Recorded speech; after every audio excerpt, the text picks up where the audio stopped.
Good afternoon, ladies and gentlemen. It's your host, DJ Hamilton, here at DJ Sports Show here on WRCR 1700 AM radio here in Garnerville, New York. It is a beautiful day out here in Garnerville, New York, day before Mother's Day. How you doing today, Will? I'm doing quite all right. And yourself, DJ? Man, I'm enjoying this weather, man. It's Saturday, the day before Mother's Day, feeling the love. Oh, I just want to give a shout out to all the great mothers out there. We're going to celebrate you guys tomorrow for all you guys do for us and our great for the families. And I want to give a shout out to my mother. I'm not here without her, and I appreciate all her sacrifices through the years. But yes, ladies and gentlemen, also, wearing my Tupac shirt, he has that famous song, Dear Mama. There you go. Yeah, got to represent, man, for Mother's Day. So, and yeah, we out here with the scruffy Wolverine look. Absolutely. Hey, I got my friend's grad party next week, so I was like, I'm trying to wait right now to get a cut. So, there you go. Trying to rough it out right now, trying to wait. So next Saturday, I have my friend's grad party. But yes, ladies and gentlemen, we got a loaded show here for you guys today. Got some hockey, talk some Rangers, Hurricanes Game 3. I got some NBA as well. Talk some Nikola Jokic winning MVP for the third time in 4 seasons. Victor Wembanyama becoming the 6th rookie in NBA history to win unanimous Rookie of the Year. And Cavan Sullivan being the youngest, signing the largest MLS homegrown contract in MLS history at only 14 years of age here on the DJ Sports Show here today. So first things first, we got the Rangers and the Hurricanes. So the Rangers have continued their dominance throughout the postseason and sweeping the Capitals in the first round and then taking care of business in the first 2 games before heading into Game 3 against the Hurricanes, taking the 2-0 series lead on the Carolina Hurricanes. Rangers have shown to be an elite defensive team all postseason long. They've allowed they're second in goals against per game, only behind their rivals in the Boston Bruins. The Hurricanes and Rangers both rank top 5 in goals per game, with the Rangers ranking 4th and the Hurricanes ranking 5th in the postseason.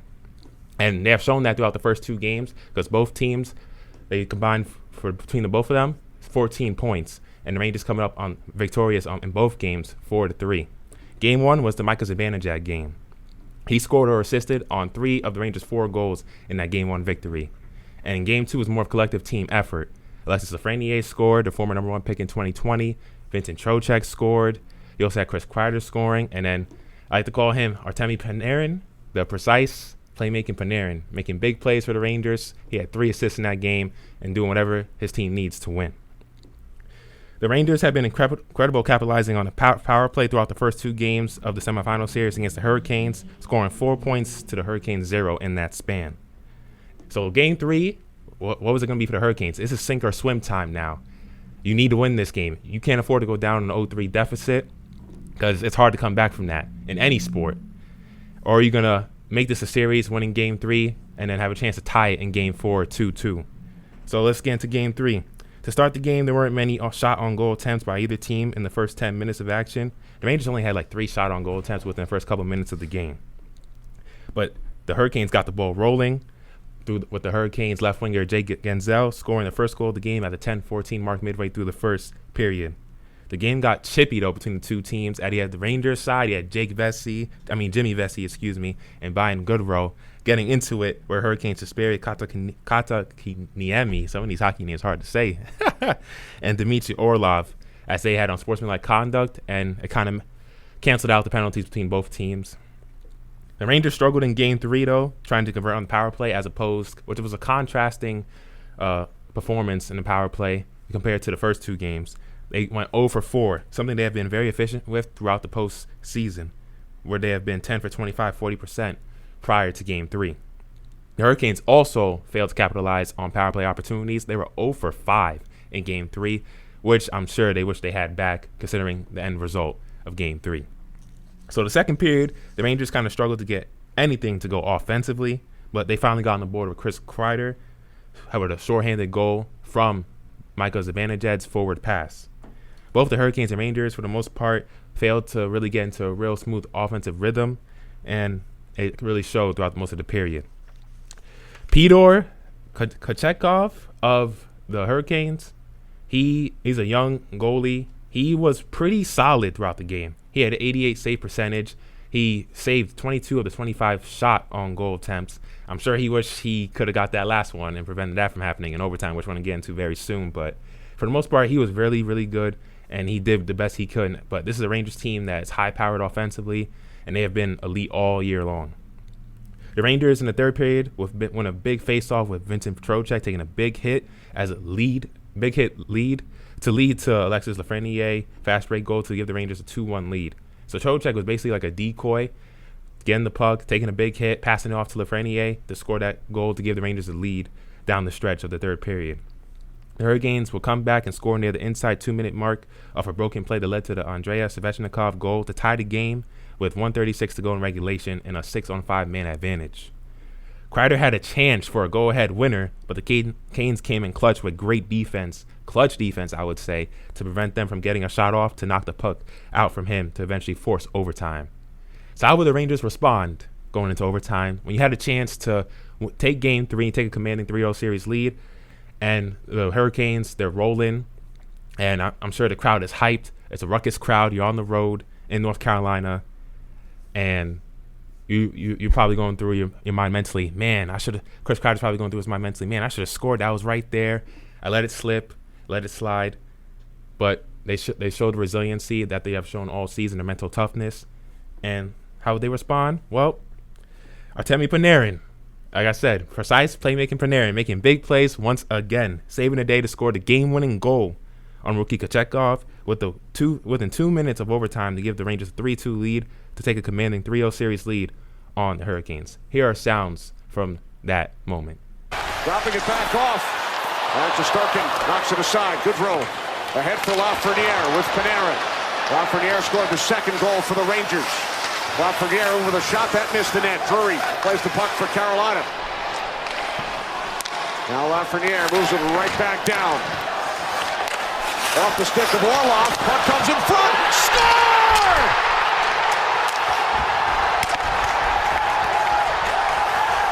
The Rangers take a 3-0 lead. A minute 43 seconds into overtime. Kochetkov is stunned.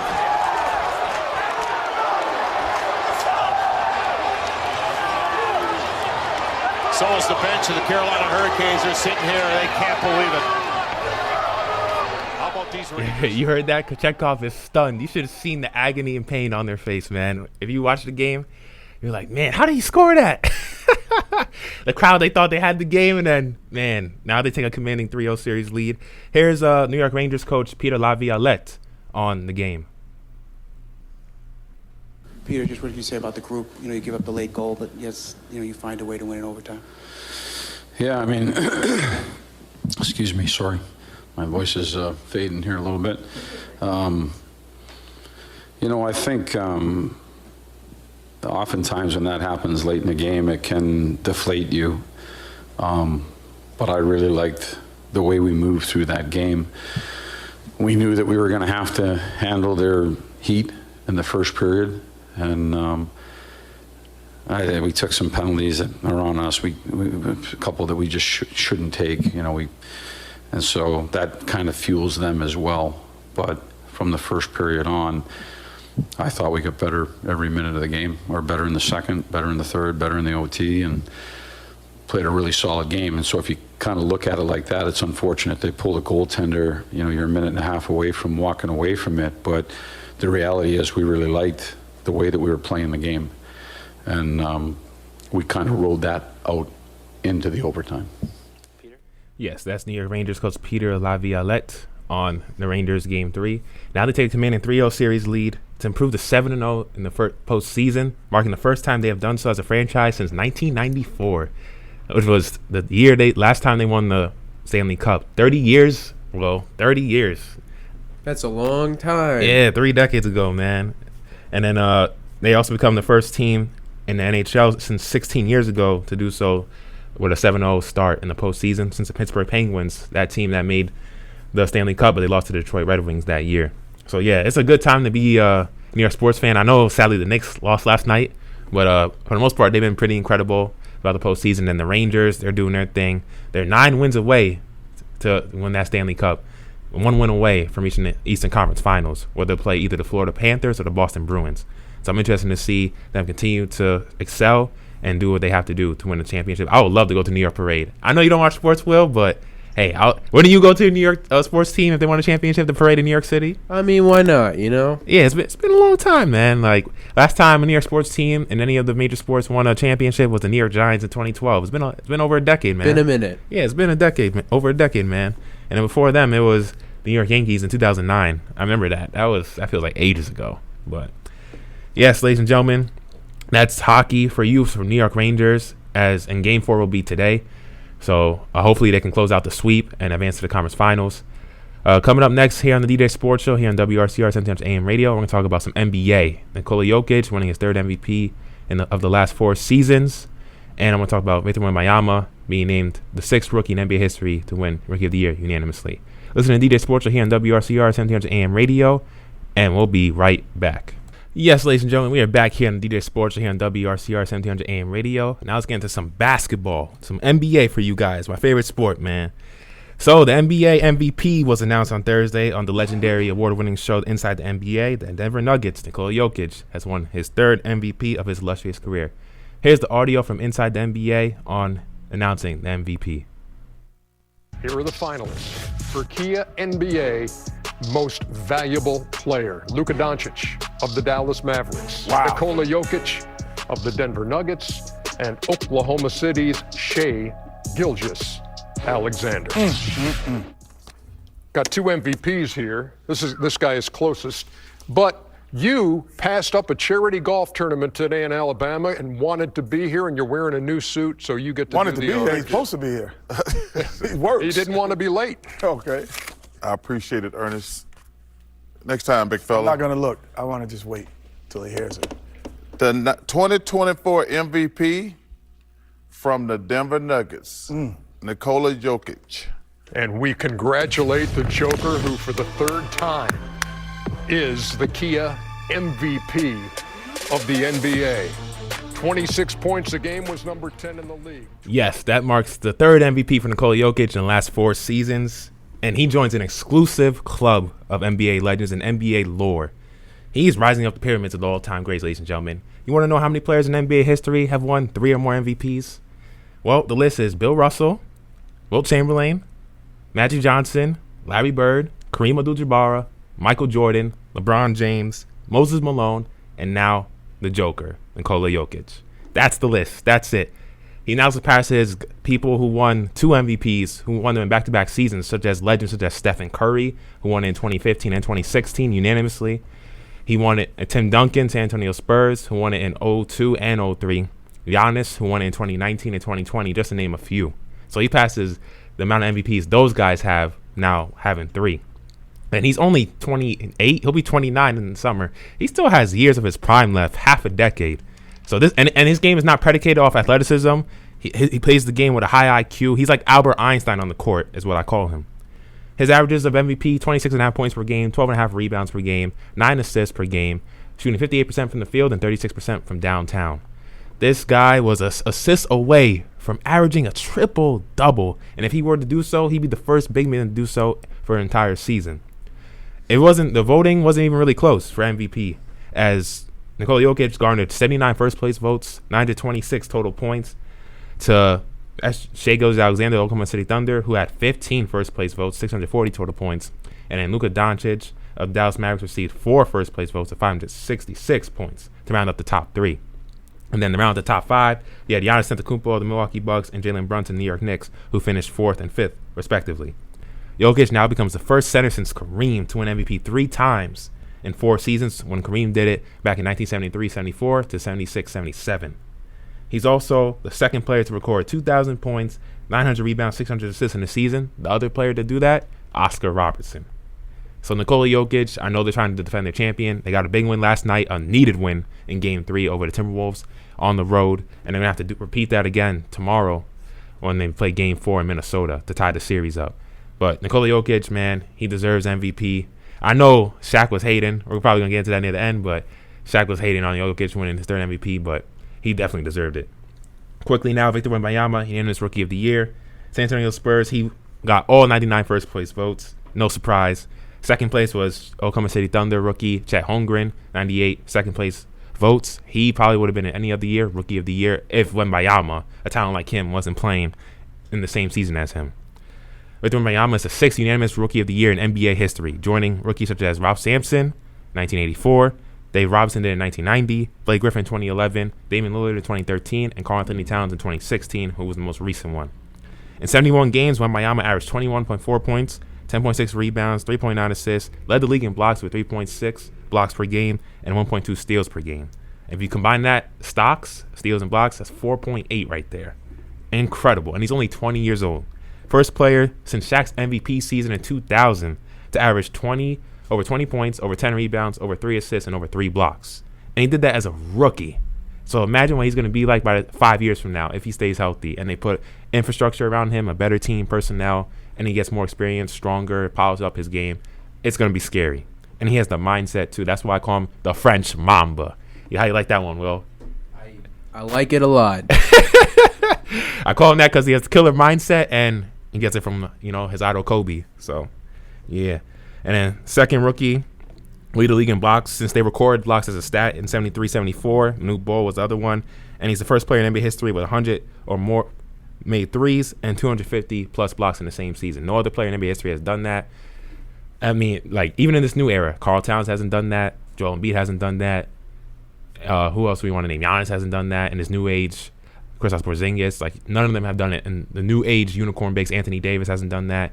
Victor Wembanyama is the only player to record those statistics. So shout out to Victor Wembanyama. He has a very bright future in this league, and I think he's gonna, I think he's the next face of the league. I know people want to say Anthony Edwards. I think he's gonna be in that conversation too. Don't get me wrong. Some people are saying Michael Jordan. Did he have a son? Did Michael Jordan not see the papers? But hey, Michael Jordan Jr., is that you? But yeah, I think Anthony Edwards, him and Luka are gonna own the league. So the league's in great hands, and for a basketball purist and guy who loves basketball the most of any sport, I love seeing the league like this. I love the diverse of talent, different personalities, because it's what helps the game grow and continue to become the great, beautiful game it is. But yes, next thing I want to get into is some soccer here on the show.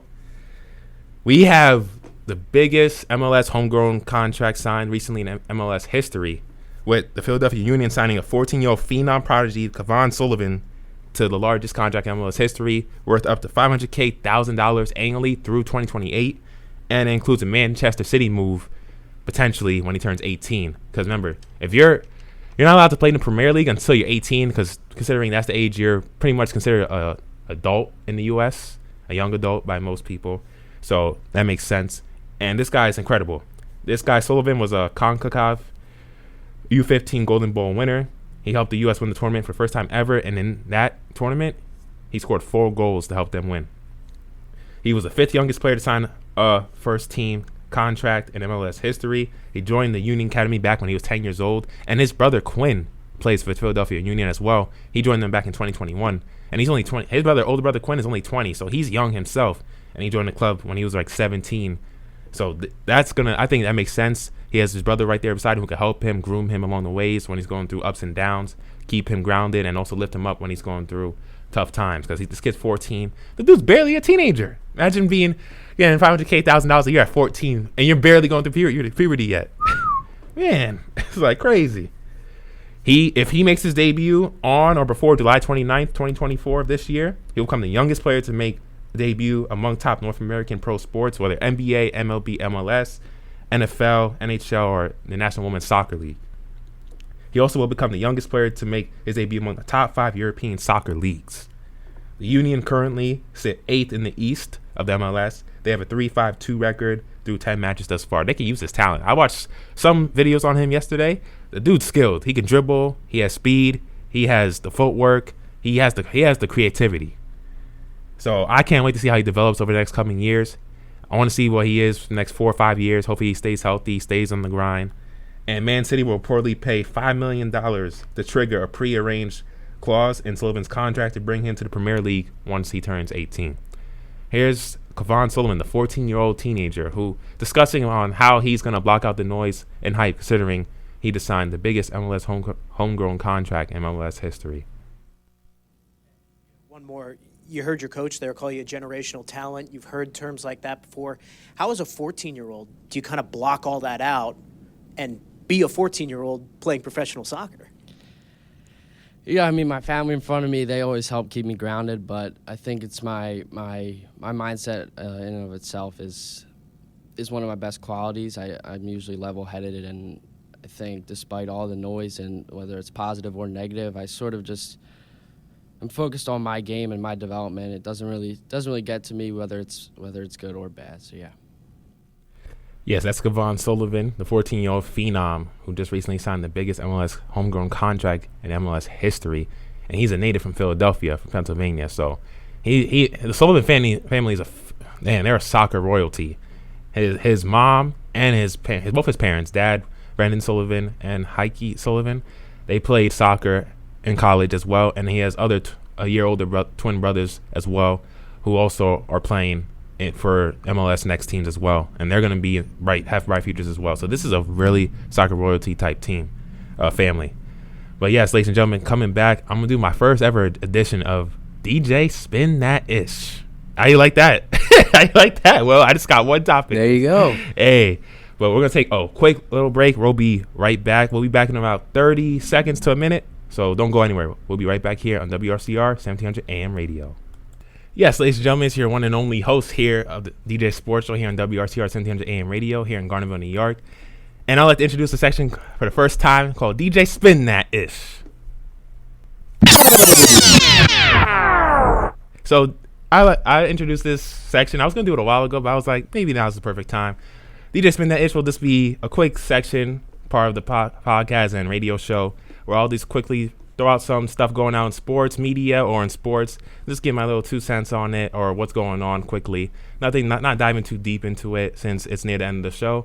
But in the first ever DJ Spin That Ish portion of the episode on DJ Sports Show, I want to talk about Shaq. Shaq made comments about Jokic. I know you don't watch basketball well, but Inside NBA, he was pretty much discrediting Jokic on Inside NBA at national television, his MVP. How could he? Yeah, I like watching clips of that show. I haven't seen that, but I like Shaq and who's across from him? Charles Barkley, the legend, and Kenny Smith. He says the wildest out-of-pocket stuff you can think of. Them boys coming. Yeah, he says the craziest stuff. Yeah, he's basically and he discredited Jokic while Jokic was there waiting, getting his MVP. It felt so awkward. Energy, I could feel the tension in the room. And then he was basically saying how Shai Gilgeous-Alexander showed an MVP, OKC Thunder, how he was second in the league in scoring, yada, yada, yada, and how we always change the criteria for MVP every single season. I thought, and then how he said the Thunder were the first seed in the West. They had one of the best records in the league, and nobody expected the Thunder to be where they are, which is understandable, and I get it. But there's a place and time for everything. I just think that wasn't the place and time to say it. He could have said it behind closed doors or later on when he meets Jokic in person. I just feel like that wasn't the perfect time to say it. And then I know he's going through personal stuff right now with what his ex-wife said, which I get, but you don't have to take it out on Joker, man. He didn't do anything to you. So that was my 2 cents on it. And then he's going after Shannon Sharp as well. Shaq's ex-wife said something? Yeah. That's such a weird... Yeah. It was hurtful stuff. I'm not going to lie. So I see why he's sensitive. Yeah. Oh. But Shaq, he got to stop being a little insecure. Like, and then Shannon Sharp was coming at him too, saying, "Hey Shaq, you didn't have to do that on live television. Like, we know you won 4 championships and all that, but." He was basically going at Shannon Sharp saying, "You're not even top 10 in your own respective sport, but I'm top 10 in my sport." Jeez. Yeah, he was going. And Shannon Sharp's one of the greatest tight ends of all time in NFL history, and he's one of the greatest to ever do it. But yeah, Shaq was going at them, and I just think he didn't have to do all that. But yeah, fair. But yeah, ladies and gentlemen, that was the first edition of DJ Spin That Ish here on DJ Sports Show. And hope you guys have a great Mother's Day weekend. Give your moms love. Show her your appreciation for everything they do for us. And it's been your host, DJ Hamilton, DJ Sports Show here on WRCR 1700 AM radio. And I'll see y'all next time. Have a great weekend, everybody.